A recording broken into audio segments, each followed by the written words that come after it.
Love जिहाद में मारी गई एकता, शाकिब बन गया अमन। दोस्तों, अगर चैनल पर नए हो तो सब्सक्राइब जरूर कर लीजिए।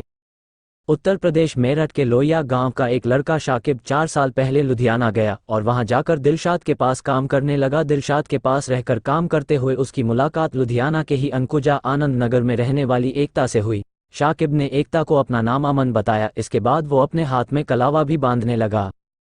एकता उस समय बीकॉम की पढ़ाई के साथ साथ पार्ट टाइम नौकरी भी कर रही थी। ऐसे ही नौकरी करते हुए एक दिन उसकी मुलाकात शाकिब से हुई। जब शाकिब एकता से मिला तो उसने अपना नाम अमन बताया। अमन बनकर उसने एकता से दोस्ती की और उसे अपने प्रेम जाल में फंसा लिया। कुछ समय बाद दिलशाद से मनमुटाव होने के बाद शाकिब करनाल चला गया। वहां उसने खुद की दुकान खोल ली। उसने एकता को भी अपने पास करनाल आने को कहा तो वो मना नहीं कर पाए।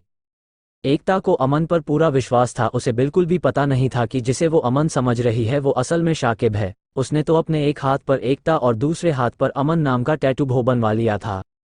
उसने अपने घरवालों से कहा कि उसे करनाल में नौकरी मिली है और इसी बहाने से वो अमन के पास चली गई। करीब 3 माह तक एकता उसके साथ करनाल में ही रही। उसके बाद दोनों ने शादी का फैसला किया। अमन, जो कि असल में शाकिब था, उसने एकता से कहा कि शादी के बाद साथ रहने के लिए पैसों की जरूरत पड़ेगी, तुम अपने मम्मी पापा के घर जाओ और जो भी कैश या ज्वेलरी हो वो ले आओ। एकता इस समय तक भी ये नहीं समझ पाई कि वो शाकिब के बनाए जाल लव जिहाद में फंसने जा रही है। वो लुधियाना अपने घर आई और वहां से 15 लाख रुपए के सोने के गहने लेकर अपने अमन उर्फ शाकिब के पास आ गई। एकता ज्वेलरी लेकर आई तो शाकिब उसे शादी का झांसा देकर अपने गांव लोहिया ले आया। वो साल 2019 की चांद रात थी, ईद के पहले वाली रात, जब अमन एकता को लेकर अपने घर पहुंचा।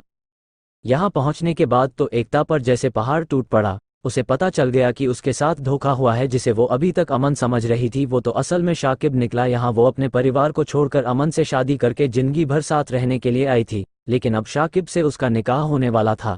वो अमन की हकीकत जान चुकी थी, लेकिन जब तक सच उसके सामने आया तब तक बहुत देर हो चुकी थी। उसका गुस्सा फूट पड़ा। उसने शाकिब के साथ रहने से साफ इनकार कर दिया। शाकिब को ये बात बिल्कुल भी अच्छी नहीं लगी, इसलिए नहीं कि उसे एकता के साथ जिंदगी बितानी थी, बल्कि इसलिए कि अगर एकता गई तो वो सारी ज्वेलरी भी अपने साथ ले जाएगी और ये उसे गवारा नहीं था। शाकिब ने अपने परिवार वालों की सहमति से कोल्ड ड्रिंक में नशीली गोली मिलाकर एकता को पिला दी। जब एकता बेहोश हो गई तो शाकिब का पूरा परिवार, जिसमें पिता मुस्तकीम, भाई मुसर्रत और भाभियां रेशमा और इस्मत, बेहोश एकता को लेकर लोहिया गांव के जंगल में गए। इस काम में शाकिब ने अपने दोस्त अयान को भी साथ मिला लिया था। यहाँ इन सब ने मिलकर एकता का सर धड़ से अलग कर दिया। उसके दोनों हाथ भी काटकर धड़ से अलग कर दिए, क्योंकि उसके हाथ में अमन के नाम का टैटू था। इन लोगों ने धड़ को गन्ने के खेत में गड्ढा खोदकर दबा दिया। एकता के हाथ और सिर को गांव के तालाब में फेंक दिया और अपने घर आ गए। इसके बाद शाकिब वापस करनाल जाकर काम करने लगा।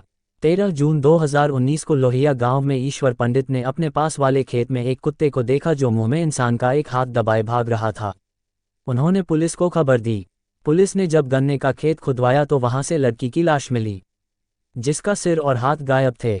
लड़की की पहचान करवा पाना पुलिस के लिए आसान नहीं था। लाख कोशिशों के बाद भी जब लाश की पहचान नहीं हुई तब पुलिस की एक टीम को ये पता करने के लिए काम पर लगाया गया कि इस गांव के कौन कौन से लड़के बाहर काम करते हैं। वे जहां जहां काम करते हैं वहां वहां के थानों में मिसिंग केस खंगाले गए। आखिरकार 1 साल की मेहनत के बाद पुलिस को सफलता मिली। पुलिस पंजाब के लुधियाना में संजीव कुमार के घर पहुंच गई, जिनकी 23 साल की बेटी एकता पिछले 1 साल से लापता थी। जून को पुलिस ने शाकिब, उसके दोस्त अयान, पिता, भाई और भाभियों को गिरफ्तार कर लिया। एसएसपी अजय साहनी ने प्रेस कॉन्फ्रेंस करके सारा खुलासा किया। जब एकता की मां सीमा ने बेटी के कातिल को अपनी आंखों के सामने देखा तो उसका गुस्सा ऐसे फूट पड़ा। प्रेस कॉन्फ्रेंस के बाद दौराला थाने ले जाते समय शाकिब एक पुलिस वाले की पिस्टल छीनकर फायरिंग करते हुए भाग गया। पुलिस ने पीछा किया तो उसने गोली चला दी, जिसमें एक पुलिसवाला घायल भी हुआ, जिसकी वजह से मुठभेड़ हुई और शाकिब को 4 गोलियां लगी। इसके बाद उसे अस्पताल में भर्ती करवाया गया। उसकी दोनों भाभियां रेशमा और इस्मत जेल में हैं। मुसर्रत, अयान और मुस्तकीम अस्थाई जेल में हैं। उन्हें क्वारंटाइन का समय पूरा होने के बाद जेल भेजा जाएगा। दौराला पुलिस अब शाकिब की हिस्ट्री खंगाल रही है। माना जा रहा है कि वह पहले भी धर्म बदलकर दूसरी लड़कियों को फंसा चुका है। दोस्तों, वीडियो को लाइक और चैनल को सब्सक्राइब जरूर कर लीजिए। धन्यवाद।